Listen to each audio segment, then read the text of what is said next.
And joining me live now is former Assistant Foreign Policy Advisor to Benjamin Netanyahu and former IDF Defence Ministry Captain Caroline Glick. Thanks so much for your time. First of all, we have heard from Benjamin Netanyahu. He's spoken in English. He doesn't always do that, essentially saying it will not happen when it comes to calls for a ceasefire. So in your view, Caroline, is this a new direction?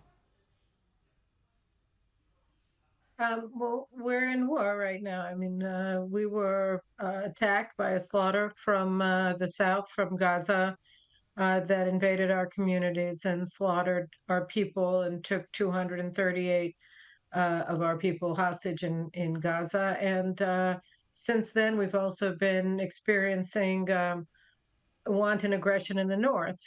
We have 150,000 Israelis displaced that have been evacuated from their communities in the south and the north for essentially an unknown period of time.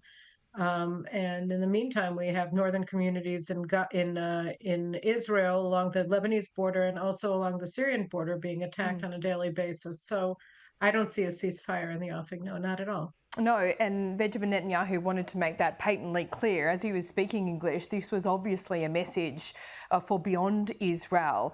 Is there a feeling, do you think, from within the government that they may be losing some support from allies, or they wanted to get ahead of the game by saying, look, it's just not going to happen?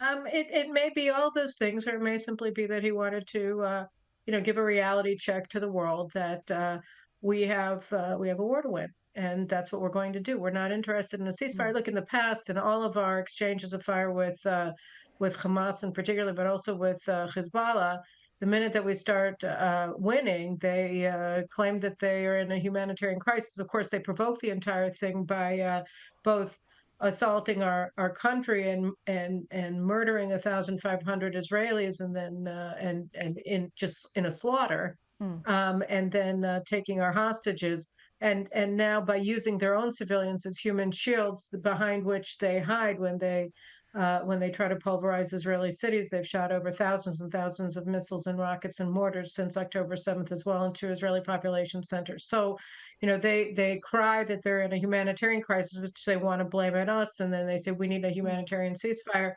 But all of that is just to kill our soldiers. That's what happened in 2014. That's what happened in previous rounds of fire with us, and we're not going to fall victim to that ploy again. So, Caroline, what does a win look like from Israel's point of view? It looks like the annihilation of Hamas as an organization that's capable of waging any sort of war, including with rocks, against Israel, because we understand that to the extent that they're able to harm us, that's what they want to do. They've organized an entire society around the idea that the Jews have to be annihilated, and this is what they educate their children to do from the age of 2. So we have to deny them the ability to do that. That's how you defeat a jihad. You can't defeat the ideology. It's not up to us to decide what's in people's hearts, but we can deny them the ability to wage one against us. And that's really what it amounts to. And also, of course, to dismantle the Hamas regime in Gaza. Those are the war aims that the government set for the operation in Gaza. And they have the support of the entire Israeli people, and are also our expectation that we're going to see this through. Can the wiping out of Hamas be done without a significant civilian death toll in Gaza? I don't know. That's really up to Hamas. Right now, they're, according to the U.S. National Security advisor Jake Sullivan, in an interview with CNN today, he said that the 600 American citizens in Gaza that are trying to get out through the Rafah crossing into Egypt are essentially being held hostage by Hamas, that they're not allowing them to cross, and they have all kinds of demands that they're making on the United States, extortionary demands, sort of things that they're making about in the hostage negotiations, which means that these 600 American citizens are being held hostage. And so, these people, they'll stop at nothing to cause more torture and damage to everybody that they can get their hands on, and that's what they're doing. Well, Caroline Glick, I really appreciate your time from Jerusalem Live this morning. We'll speak again. Thank you very much for having me on your program. Have a good day.